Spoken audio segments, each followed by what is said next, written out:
அன்புள்ளம் கொண்ட ரிஷபராசி அன்பர்கள், அது மட்டும் இல்லாமல் இந்த வீடியோவை பார்க்குற அனைவருக்கும் எனது பணிவான வணக்கங்கள். நம்ம இந்த தொழில் ரிஷபராசி அன்பர்களுக்கு தொழில் ஸ்தானம் எப்படி இருக்குது, தொழில் வியாபாரம், அவங்க பார்க்கக்கூடிய வேலைகள், இதில் அவங்களுக்கு எப்படி அமைச்சுட்டா நல்லா இருக்கும் அப்படின்றத நம்ம பார்க்க போகிறோம். பொதுவாக ரிஷபராசி இந்த ராசிக்கு அதிபதி சுக்கிரன்னாலும் எங்கள் தொழிலுக்கு வேலைக்குன்னு வரும்பொழுது 2, 6, 10 இந்த மாதிரி இடங்களை பார்த்தோம்னாலே அவங்களுக்கு நல்ல பலன்கள் கிடைக்கும். அதை புரிஞ்சுட்டோம்னாலே, அதை புரிஞ்சுன்னா வாழ்க்கையில் நம்ம இந்த ஜாதகத்தை எப்படி பலன் எடுக்கிறது, அந்த பலனை எப்படி யூஸ் பண்ணுறது, இது மாதிரி 2 விஷயங்கள். ஸோ பலன் எடுக்கிறது அப்படின்னு பார்க்கும்போது 2ஆம் இடம், ரிஷபராசிக்கு 2ஆம் இடம் மிதுன ராசி, அதுக்கு அதிபதி புதன். ஸோ உங்களுக்கு புதன் முதல்ல வராரு, 2ஆம் இடத்து அதிபதியாக வராரு. உங்களுக்கு 6ஆம் இடத்து அதிபதியாக சுக்கிரன் வராரு. உங்களுக்கு 10ஆம் இடத்து அதிபதியாக சனி பகவான் வராரு. ஒரு பெரிய சேஞ்சஸ் பார்த்தீங்க. இப்போ பார்த்தீங்கன்னா 6ல் வரக்கூடிய சுக்கிரன், அதாவது ரிஷபராசி அன்பர்களுக்கு கலை, அரசியல், ஞானம் இதெல்லாம் அருமையாக இருக்கும். அது மட்டும் இல்லை, ரிஷபராசி அன்பர்கள் பல பேர் ஷேர் மார்க்கெட்டு அந்த மாதிரி இருக்கிறதுல, ஃபைனான்ஸு, வங்கி இந்த மாதிரி இடங்கள்ல இருக்கிறதுல நம்ம பார்க்க முடியும். அது மட்டும் இல்லாமல் பணம் அதிகமாக புரளக்கூடிய ரியல் எஸ்டேட்ஸ் அந்த மாதிரி இடங்களையும் இவங்க இருக்கிறத பார்க்க முடியும். ஸோ இவங்க புழங்கக்கூடிய இடங்கள் எல்லாமே கலையம்சமும் பணமும் சேர்ந்து புழங்கக்கூடிய இடங்களாகவும், அந்த பணத்தில் குடுக்கல் வாங்கல்கள் அதிகமாக இருக்கக்கூடிய விஷயங்களையும் பார்க்க முடியாது. ஸோ அதனால இந்த ரிஷபராசி அன்பர்கள் பல பேர் இதில் இந்த மாதிரி தொழில்களில் ஈடுபடுறதுக்கான வாய்ப்புகள், அது மாதிரி ஒரு துணி அது தயாரிக்கக்கூடிய அந்த சாயப்பட்டறை, இல்லை துணிகள் தயாரிக்கக்கூடியது, பனியன் அது மாதிரி தயாரிக்கக்கூடியது, இல்லை பெரிய பெரிய ஷாப்ஸு, துணிக்கடை வச்சுருக்கிறது, இல்லை நீங்கள் தங்க நகைக்கடை வச்சுருக்கிறது, அது மாதிரி வெள்ளி வியாபாரங்கள் பண்ணுறது, இதெல்லாம் இவங்களுக்கு அதிகமாக இருக்கும். எண்ணெய் சம்மந்தப்பட்ட வியாபாரங்கள் பண்ணுறது, இரும்பு சம்மந்தப்பட்ட தொழில்கள் பண்ணுறது. ஏன் இவ்வளோ வருது அப்படின்னா 2, 6, உங்களுக்கு 10 இது 3லையும் அந்த அதிபதிகள் எந்த வீட்டில் இருக்காங்க, ஒவ்வொருத்தர் ஜாதத்துலேயும் ஒவ்வொரு இடத்துல இருக்கும் இல்லையா, அதுக்கு தகுந்த மாதிரி உங்களுடைய தொழில் அம்சங்கள் மாறப்போகுது. ஸோ அந்த மாதிரி நம்ம வச்சுட்டு அவங்களுக்கு சுக்கிரன் எங்கே இருக்காங்க, புதன் எங்கே இருக்காங்க, நல்ல பொசிஷனில் இருக்காங்களா, இல்லை 10ஆம் இடத்து அதிபதி சனி பகவான் எங்கே இருக்காரு, நல்ல பொசிஷனில் இருக்காங்களா, அவங்களோட அது எந்த நட்சத்திரத்தில், இப்படி நீங்கள் பார்த்துட்டு அதை பண்ணினீங்கனால தொழில் ரீதியில் நீங்கள் எப்போவுமே வீழாத ஒரு நல்ல நிலைமை அடைய முடியும். பொதுவாக உங்கள் ஜாதகத்தை இது நம்ம சொல்கிறது ரிஷபராசி அன்பர்களான அனைவருக்கும். ஆனால் பொதுவாக நீங்கள் உங்களுடைய ஜாதகத்தை கொண்டு போய் பார்த்துட்டு அதுக்கு தகுந்த மாதிரி பண்ணும்போது நிச்சயமாக நல்ல பலன் இருக்க முடியும். இந்த ரிஷபராசிக்கு அதிபதி சுக்கிரன்னா கூட இந்த ராசியில் இருக்கக்கூடிய நட்சத்திரங்கள் கிருத்திகை நட்சத்திரம், ரோகிணி நட்சத்திரம், மிருகசீரிஷ நட்சத்திரம். இதில் கிருத்திகை நட்சத்திரக்காரங்க நிறைய பேர் அரசியலில் இருக்கிறத பார்க்க முடியும். அரசியல், போக்குவரத்து துறை, இரும்பு சம்பந்தப்பட்ட விஷயங்கள் இதிலெல்லாம் அவங்க இருப்பாங்க. எல்லாத்துலேயுமே கொஞ்சம் முதன்மையான இடத்துல இருப்பாங்க. பொதுவாக ரிஷபராசிக்காரங்க இருந்தாங்கன்னா அட்லீஸ்ட் ஒரு கவுன்சிலர், ஒரு வட்ட செயலாளர், மினிமம் அந்த ரேஞ்சில் ஒரு ஹெட் பொசிஷனில் இருப்பாங்க மினிமமாக. அது மாதிரி நிறைய பேர் இவங்களுக்கு சீட்டு கிடைக்கும், இவங்க எலெக்ஷனில் போட்டிட்டு ஜெயிக்கக்கூடியவங்களாக இருப்பாங்க. அது மாதிரியும் இவங்களை பார்க்க முடியும். பட் பர்சனல் ஜாதகம் அதில் முக்கியமான ப்ளே பண்ணுறது. அது மாதிரி ஹோட்டல், ரெஸ்டாரண்ட்டு அந்த மாதிரி தொழில்களில் இருக்கிறவங்களும் இந்த கிருத்திகை நட்சத்திரத்தில் இருப்பாங்க. அதே மாதிரி அதுக்கடுத்து இருக்கக்கூடிய ரோகிணி நட்சத்திரம், இந்த ரோகிணி நட்சத்திரம் மட்டும் கலை, அரசியல்னு சொல்லக்கூடிய கலை சம்பந்தப்பட்ட விஷயங்களில், கிருத்திகை அரசியல் சம்பந்தப்பட்ட விஷயங்கள் சொன்னேன்.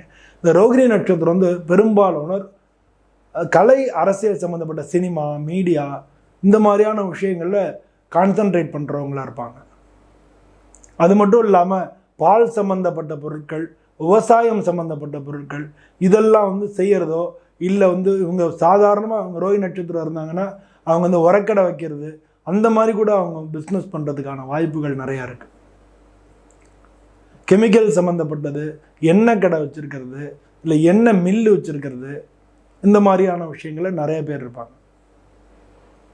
இதுக்கு அடுத்து வரக்கூடிய மிருகசீர்ஷ நட்சத்திரம் இருக்கு, அவங்க தான் ரொம்ப முக்கியமானவங்க. இந்த ரிஷபராசி மிருகசீர்ஷ நட்சத்திரங்கள் வந்து நல்ல பெரிய பொசிஷனில் இருப்பாங்க. பொதுவாக ரிஷபராசி அன்பர்களுக்கும் பணங்காசு விஷயத்தில் எப்போவுமே நல்லாயிருக்கும். அவங்க கொடுக்கல் வாங்கல் நல்லாயிருக்கும்.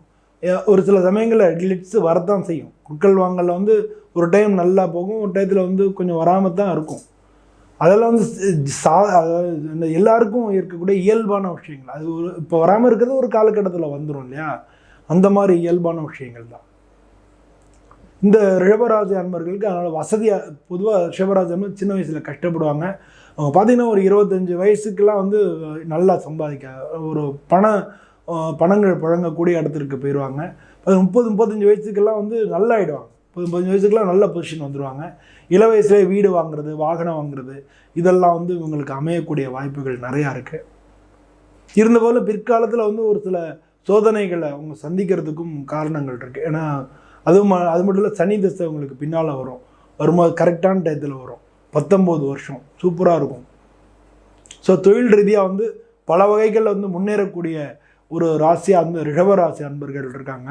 இவங்களில் வேலை பார்க்குறவங்களா இருந்தால் கூட அவங்க அதை வந்து ஒரு காலகட்டத்தில் பிஸ்னஸ்க்கு வரதுக்கு தான் வாய்ப்புகள் நிறையா இருக்குது. வேலை பார்ப்பாங்க, பிற்காலத்து டக்குன்னு ஒரு பிஸ்னஸ் பண்ணுவாங்க, வந்துடுவாங்க. அது கலையம்சம் சம்மந்தப்பட்டதாக இருக்கும். ஏன்னா இவங்களுக்குள்ள திறமைகள் வந்து எதையுமே வந்து சர்வசாதாரணமாக பண்ணிடுவாங்க. ஸோ அந்த மாதிரியான விஷயங்கள் வந்து இவங்களுக்கு வந்து சரியாக இருக்கும். பொதுவாக இந்த ரிஷபராசி அன்பர்கள் நீங்கள் வந்து உங்களுக்கு தொழில் ரீதியாக பிரச்சனைகள் வரும்போது மகாலட்சுமி அம்பாள் வந்து தசமகா வித்யா அப்படின்னு சொல்லி அந்த அத்தனை வித்யா உபாஜனை பண்ணலாம். அதெல்லாம் முடியாதவங்க வந்து சாதாரணமாகவே நீங்கள் அம்மனை வழிபடலாம். சப்த கன்னிகைகள் இருக்காங்க, அவங்கள வழிபடலாம். இல்லாட்டினா பக்கத்தில் இருக்கக்கூடிய காளியம்மன் மாரியம்மன் அதை வழிபடலாம். இல்லாட்டினா பெருமாள் கோயிலில் இருக்கக்கூடிய தாயாரை வழிபடலாம். இல்லை சிவன் கோயிலில் இருக்கக்கூடிய அம்பாலை வழிபடலாம். இல்லாட்டினா லக்ஷ்மியை வழிபடலாம். உங்களுக்கு அருகில் எது இருக்கோ இதை வந்து ஒவ்வொரு வெள்ளிக்கிழமையும் நீங்கள் போய் வணங்குறதோ, வெள்ளிக்கிழமை விரதம் இருக்கிறதுலாம் அவ்வளோ நல்லது. ஒவ்வொரு வெள்ளிக்கிழமையும் வந்து அவங்க வந்து இந்த மாதிரி அம்மன் கோயிலுக்கு போகணும், இந்த வெள்ளிக்கிழமை இது பண்ணணும் அப்படின்னு சொல்லி. வெள்ளிக்கிழமை வாரம் என்னால் இருக்க முடியாது, நான் வேலை பார்க்குறேன், எனக்கு அந்த மாதிரியான சூழ்நிலைகள் இல்லை அப்படின்னு சொல்கிறவங்க வந்து மாதத்துக்கு 2 தடவை வரக்கூடிய ஏகாதசி விரதம் இருக்கலாம். ஏகாதசி விரதம் அவ்வளோ நல்ல பலன் கிடைக்கும். இன்னும் நல்லாவே நான் பண்ணணும் சாமி, எனக்கு அதெல்லாம் ஒன்றும் பிரச்சனை இல்லை, எனக்கு சாமி நம்பிக்கை இருக்குது, நான் நல்ல முறையில் பண்ணி நான் நல்லா எல்லாத்துலேயும் டெவலப் ஆகணும் அப்படின்னா ஒன்றுமே இல்லை. பஞ்சமி திதி அன்னைக்கு அம்பாளுக்கு கனகதாரா ஸ்தோத்திரம் இதை படித்து வழிபடுங்க. நிச்சயமாக உங்களுக்கு பெரிய லெவலில் உங்களுக்கு வாய்ப்புகள் கிடைக்கும். நல்ல பணங்காசு விஷயத்தில் நல்ல தொழில் ரீதியால் நல்ல வந்து முன்னேற்றம் கிடைக்கும். ஏன்னா நீங்கள்லாம் கொஞ்சம் பெரிய லெவலில் பணங்காசு ரொட்டேஷனில் இருக்கிறவங்க, நீங்கள் பஞ்சமி தேதி அன்னைக்கு கனகதாரா ஸ்தோத்திரம் சொல்கிறது உங்களுக்கு வாழ்க்கையில் மிகப்பெரிய உச்சங்களை கொடுக்கும். எப்போவுமே நீங்காத செல்வத்தை கொடுக்கும். அது மாதிரி பண்ணிட்டு வாழ்க்கையில் எல்லாரும் நல்லபடியாக இருக்குன்னு சொல்லி நான் வந்து இறைவனை பிரார்த்தனை பண்ணிக்கிறேன். அட் தி சேம் டைம் வந்து இந்த ரிஷபராசி அன்பர்கள் அப்படின்னு நம்ம பார்க்கும்பொழுது இவங்களுக்கு 10ஆம் இடத்து அதிபதி கும்பராசியில் வந்து சனி பகவான் வராரு. மகர ராசியில் அவர் இருக்கார், ஒரு கும்பராசியில் இருக்கார். அதனால் இவங்களுக்கு வேலை அப்படிங்கிறது வந்து இவங்க நினச்சதா இருக்குது. யார்ட்டையும் கைகட்டி வேலை பார்க்க மாட்டாங்க இந்த ரிஷபராசி அன்பர்கள். அதனால் இவங்க சொந்த தொழில் செய்கிறதுக்கு ஒரு காலத்தில் வந்துடுவாங்க. இதெல்லாம் நான் ஏற்கனவே சொல்லியிருக்கேன். அப்படி சொந்த தொழில் செய்யும் பொழுது பார்ட்னர்ஷிப் செய்யலாமா வேண்டாமா அப்படின்ற அந்த கேள்விலாம் வரும். இதெல்லாம் அவங்கவுங்களுடைய சொந்த ஜாதகத்தை பார்த்துக்கணும். பல பேர் வந்து பார்ட்னர்ஷிப் பண்ணலாம் தான். ஜென்ரலாக ரிஷபராசிக்கு 7ஆம் இடம் செவ்வாய் வர்றதுனால நீங்கள் வந்து உங்களுக்கு வந்து உங்களுடைய ராசி அதிபதி சுக்கிரனுக்கும் செவ்வாய்க்கும் நட்பு உண்டு, சமம் தான் அப்படின்றதுனால. அதே மாதிரி வந்து புதனும் உங்களுக்கு நட்பு தான், சனி பகவான் நட்பு தான். ஸோ இது 3மே நட்பாக வர்றதுனால ஜென்ரலாகவே வந்து ரிஷபராசி அன்பர்கள் வந்து தொழில் ரீதியிலையும் சரி வியாபார ரீதியிலையும் சரி நல்லா இருப்பாங்க. இவங்க வந்து அதான் சொல்லேனே ஒரு 25-26 வயசுக்கு மேலே நல்லா ஆயிடுவாங்க. 30-35 வயசுக்குலாம் உங்கள் லைனில் நல்லா செட் ஆகிடும். சின்ன வயசுலேயே வீடு வாகனங்கள் இதெல்லாம் அமையறதுக்கு வாய்ப்புகள் நிறையா இருக்குது. அதுக்கு மேலே ஒரு 45 வயசுக்கு மேலே வந்து கொஞ்சம் கஷ்டப்படுறதுக்கும் வாய்ப்புகள் இருக்குது. அந்த மாதிரி கஷ்ட காலங்கள் வரும்பொழுது பணங்காசு விஷயத்தில் லாக் ஆகி பெரிய லெவலில் அவங்க வந்து கொஞ்சம் கஷ்டப்படுவாங்க. அப்போ அந்த மாதிரி டயத்தில் உங்கள் ஜாதகத்தில் புதன் எங்கே இருக்குது, உங்கள் ஜாதகத்தில் திதி சூன்யம்லாம் இருக்குது, அந்த மாதிரி திதி சூன்யத்தில் எதுவும் மாட்டின்னு இருக்கா, இந்த மாதிரியான விஷயங்கள் எல்லாத்தையும் நீங்கள் பார்த்துக்கணும். ஏன்னா வந்து ஒரு பல பேராமீட்டர்ஸ், ஒரு விஷயத்தை மட்டுமே வாழ்க்கையில் நம்ம வச்சு தீர்மானிக்க முடியாது. உங்களுக்கு ஒருத்தர் ஒரு 10,000 ஒருத்தர் பணம் தரணும்னா அவர்கிட்ட பணம் இருக்கணும், இல்லை அவருக்கு தர வேண்டியவங்க கூட தரணும். இது மாதிரியெல்லாம் பல பல சூழ்நிலைகள் வாழ்க்கையில் இருக்குது. இல்லை அவர் வந்து கரெக்டான நேரத்தில் நீங்கள் போய் அவர் போய் சந்திக்கணும், அவர் ஊரில் இருக்கணும். இந்த மாதிரி ஒரு ஒரு விஷயத்திற்கும் பாருன்னா பல விஷயங்கள் நடக்கிறது. இந்த மாதிரி நடக்கக்கூடிய ஒரு சின்ன விஷயத்துக்கு இப்படி நடக்கிறது. அப்போ தொழில்ன்ற போது நமக்கு வந்து பல பேராமீட்டர்ஸ் வச்சு நீங்கள் அதை கரெக்டாக ஐடென்டிஃபை பண்ணிங்கன்னா வாழ்க்கையில் நீங்களும் உச்சங்களை அடைய முடியும், சரியான பாதையை தேர்ந்தெடுத்து பயணிக்க முடியும். அதுவே உங்கள் வாழ்க்கையில் மிகப்பெரிய உயரங்களை கொடுக்கும். எல்லோருக்கும் நன்றி, வணக்கம்.